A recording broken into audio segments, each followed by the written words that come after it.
మానవలోకానికి స్వాగతం, మానవలోకానికి స్వాగతం, మాలోకానికి స్వాగతం. కడకవలస గ్రామం సవ్వా గ్రామ పంచాయతీలో రైతులు గులీ పద్ధతి ద్వారా రాగిని పండిస్తున్నారు. ఈ గులీ పద్ధతి ద్వారా రాగిని పండించడంలో ఏమేమి పద్ధతులు వాళ్ళు పాటిస్తున్నారు, విత్తనాలు వేసే విధానం ఏమిటి, రెండు వరుసల మధ్యలో ఎంత దూరం ఉంటుంది, దాంట్లో ఏమేమి ఎరువులు వేస్తారు, తర్వాత ఆ పంట యాజమాన్యంలో ఏ రకమైన పద్ధతులను పాటిస్తున్నారు, దిగుబడిలో ఏ రకమైన ఫలితం ఉంది, ఇలాంటి వివరాలన్నీ కూడా మనము ఈ గులీ పద్ధతి ద్వారా రాగిని పండిస్తున్న రైతులను అడిగి తెలుసుకుందాం. పదండి.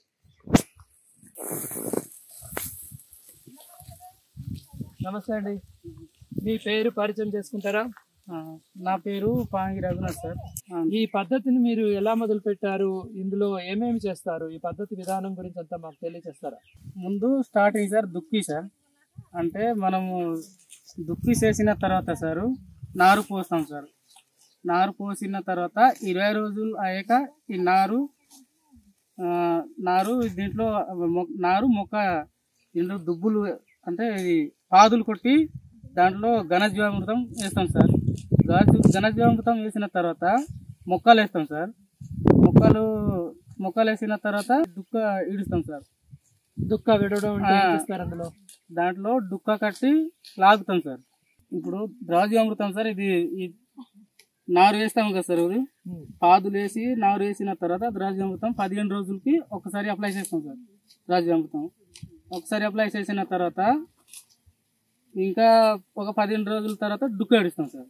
దుక్క ఏడుస్తాము. ఏమిటి లాభం ఏమిటి? దుక్క ఇడ్చడం వలన దాంట్లో దుబ్బులు బాగా ఎక్కువ వస్తాయి సార్. ఎక్కువ మొలకలు ఎక్కువ వస్తాయి. అంటే దుబ్బు విడవడం అంటే ఒక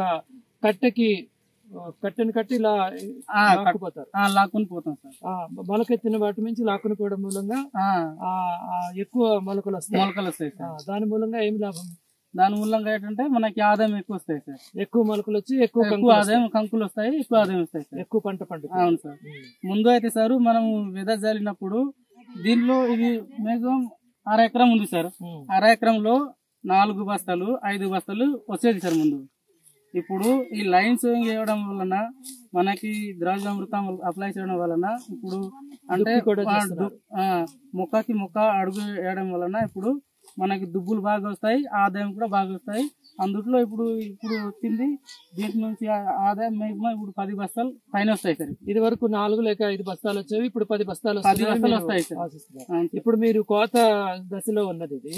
ఇప్పుడు 2 లైన్ల మధ్యలో ఎంత దూరం ఉంటుంది? ఇక్కడ లైన్ సోయింగ్ అన్నారు. లైన్ సోయింగ్ అంటే చెప్తారా? లైన్ సోయింగ్ అంటే అడుగుకి అడుగు దూరం సార్. అంటే 2 వరుసల మధ్యలో ఒక అడుగు మధ్యలో దూరం ఉంటుంది. దీనికి ఎందుకు ఇలా పెట్టాలి? దూరం ఉండడం వల్ల లాభం ఏంటి? దూరం ఉండడం వలన దీన్ని సూర్యకిరణం కొద్దిగా తగలడం వలన దూరం ఉంటాయి, గాలి తగులుతాయి సార్. దాన్ని సూర్యకిరణం తగులుతాయి, దాని నుంచి ఫ్రీగా ఉంటాయి. దానికి కిరణజన్య సంయోక్రియ ఎక్కువ జరిగి మొక్కలకి ఎండ తగిలి బాగా పెరుగుతాయి. మధ్యలో గాలి వెలుతురు రావడం వల్ల చీడపీడలు కూడా తగ్గుతాయి. అంటే ఎంత దిగుబడి ఎక్కువ వచ్చింది? ఆపు ఎకరాకి సార్ 16 బస్తాలు వస్తుంది సార్. గత సంవత్సరం 16 బస్తాలు వస్తుంది. అంతకు ముందు సామాన్యమైన పద్ధతి ద్వారా ఎంత వచ్చి ఉండేది? సామాన్య పద్ధతి అయితే సార్ అప్పుడు ఏంటంటే మామూలుగా వేసుకుంటాము, అంటే దగ్గర మొక్కకి ఇలాగా నాటుతున్నాం సార్. అప్పుడుకి 8 బస్తాలు 7 బస్తాలు వచ్చింది సార్. తర్వాత మామూలుగా వెద జరిగితే 6 బస్తాల నుంచి కిందకి వచ్చేది సార్ ముందు. సో మీరు రాను పద్ధతిని మెరుగుపరుచుకుంటూ పోవడం వల్ల దిగుబడి కూడా పెరిగింది. అదే మీరు చెప్పిన విషయం.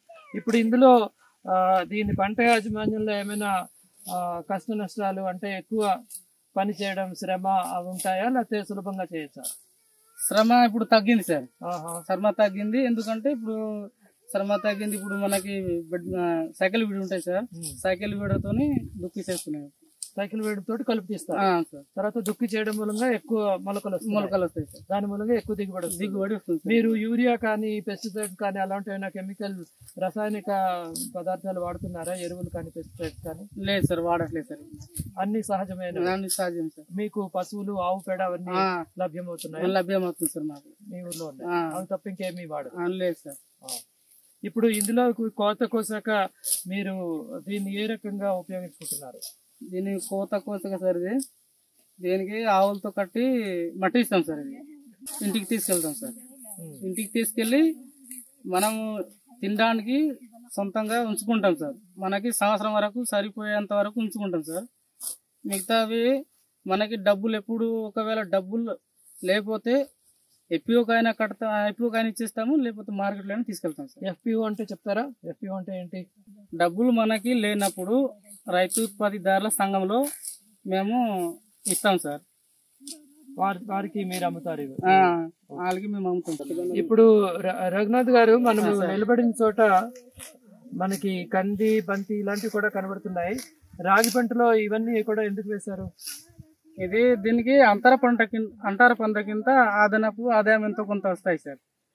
ఏమేమి పంటలు వేశారు దీంట్లో? కంది, తర్వాత బంతి, సన్ఫ్లవర్, గుమ్మడి కూడా వేసి ఉన్నాం సార్. అంటే ఈ రకంగా మీకు ఈ రాగి పంట తోటి పాటు ఇతర పంటల వల్ల కూడా ఆదాయం వస్తుంది సార్. అంటే అట్లీస్ట్ మీకు ఇంట్లో తినడానికి కందిపప్పు అలాంటి దొరుకుతుంది. ఆల్రెడీ జుడుములు కూడా వేసి ఉన్నాం సార్. జుడుములు ఆల్రెడీ కోసాము. కొన్ని ఒక్కొక్కటి కనిపిస్తున్నాయి. అవి ఇంటికి సొంతానికి తినడానికి అవి కూడా పనికి వస్తాయి సార్. జుడుములు, కంది, బంతి. అవును సార్. గుమ్మడి రాగితో పాటు ఇన్ని రకాల పంటలు వేస్తాం సార్. అవి మీ ఇంట్లో తినడానికి ఉపయోగిస్తాం సార్.